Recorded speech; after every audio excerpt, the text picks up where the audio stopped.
Good morning and welcome back to my YouTube channel. Today I want to start this YouTube series off by saying that if you have ever experienced discrimination of any kind, I am sorry. Any kind of bullying, rejection, if you have been judged and not heard, if you've had people refuse service to you, cross the street to avoid you, exit an elevator because they didn't want to be in close quarters with you. If you've had people that you've dated whose family have been extremely shunning of you, I am sorry. I understand and I feel your pain. When we look at behavior, we know from Erik Erikson and John Piaget that behavior is learned. It starts in the home. These kinds of really pronounced and aggressive hate crimes and people who later in adulthood are exhibiting these true emotions of such disgust and dislike have learned this in childhood. Remember that children do as they see. They do what's called mirroring behaviors. Anything that they say in their youth, they have heard, either from social media or the news, and again, from any caretakers, mother, father, or anybody that they spend a significant amount of times with. These behaviors then carry on to adulthood, and those same behaviors that the child was exhibiting, they are likely to exhibit in adulthood unless these behaviors are corrected. We need to band together to teach our youth and generations to come the right thing. This isn't a black thing, it isn't a white thing, and it isn't a political thing. This is about being able to come together and understand differences without rejecting because they are not like your own. You can give people all the facts. You can teach people history. When people ask me questions, I do that. I am big for citing. But I cannot help people understand unless they have the willingness. And I think that is what a lot of people right now want. I don't expect people to understand what it's like to walk in the shoes of a woman of color, especially if they aren't that. And I am 100% aware that that is asking the impossible. But to be heard makes all the difference.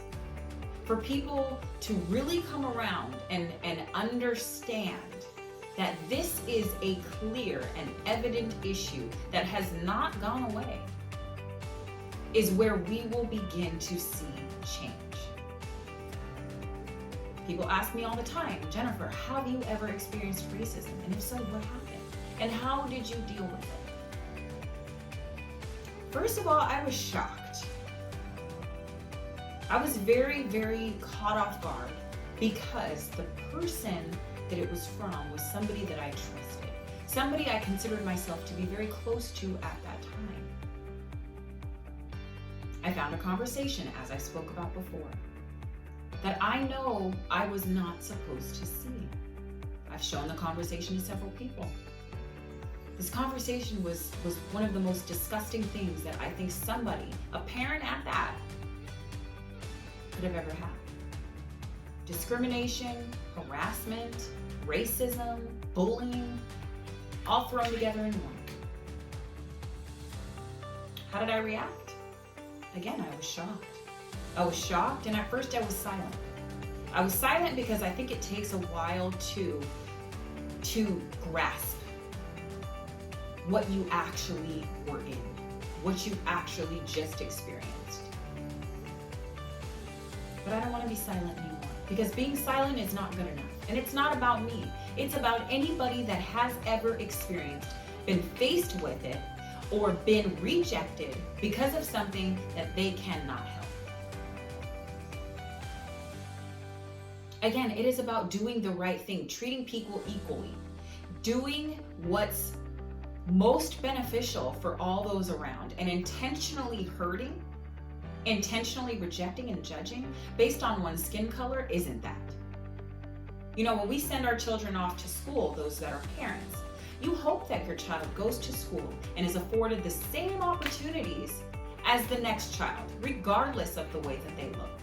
You want to know that they're safe and that they're gonna make it and that their grades are reflecting of their actual work, not of the opinion or stereotype that that teacher may have.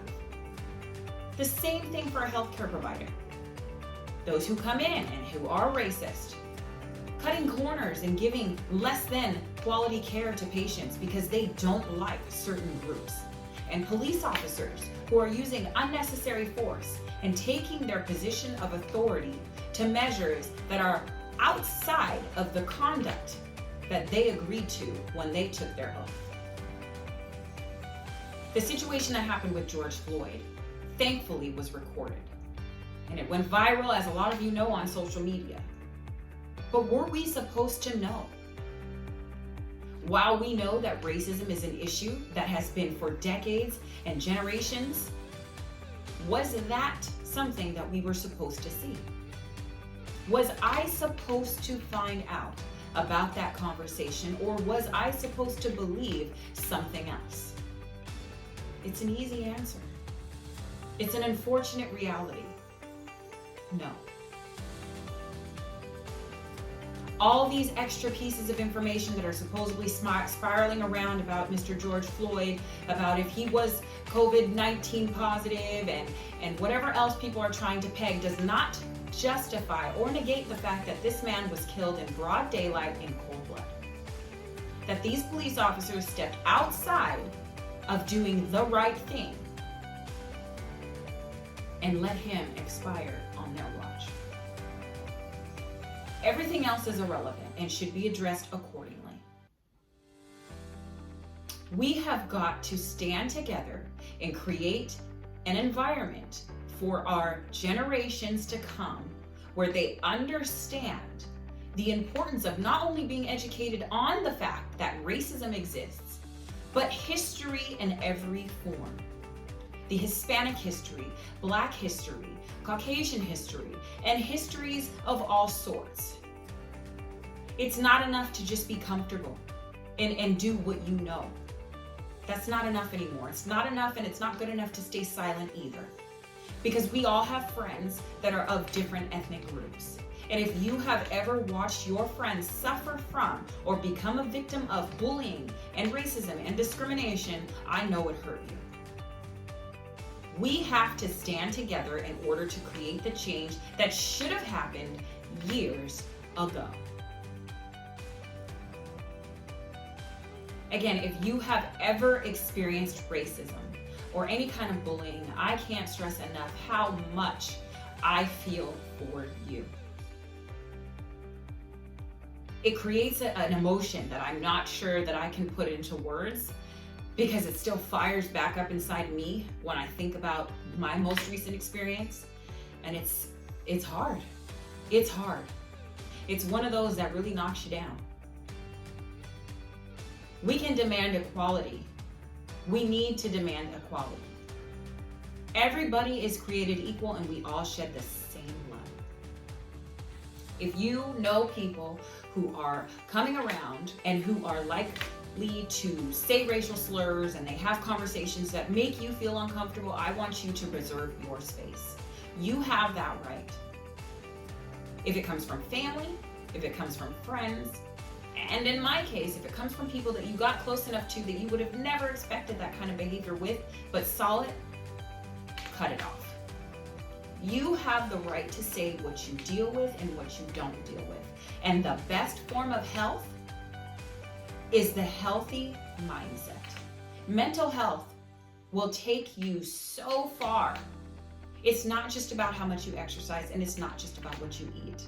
Please remember that an unhealthy dynamic and unhealthy people who create atmospheres of negative energy and hate and segregation and discrimination, they are unhealthy people. You do not have to interact with them. You can wish them all the very best and send them on their merry way. I hope that you guys found this information helpful. I hope that everybody is doing well Please remember to stay safe, and please never be silenced. Please use your voice. If you have experienced any kind of brutality, I want you to put those feet down on that floor, and I want you to speak, because you have a right. You were born beautiful. You are so good enough. You are so worth being heard. And if you come across people who don't want to listen, that says more about them than it does you. And while I understand that to be a very hard concept, especially in our youth, we tend to personalize everything. Please trust me when I say that these behaviors say so much more about the person demonstrating them than they do you. I can only hope that we continue to unify and band together the safety and prosperity of this country that we are in so very need of, and that our youth understand that we are no different from one another. I hope that you guys have a fantastic rest of your weekend, and I hope that you guys continue to remain safe. Until next time, we'll talk soon. Have a good day.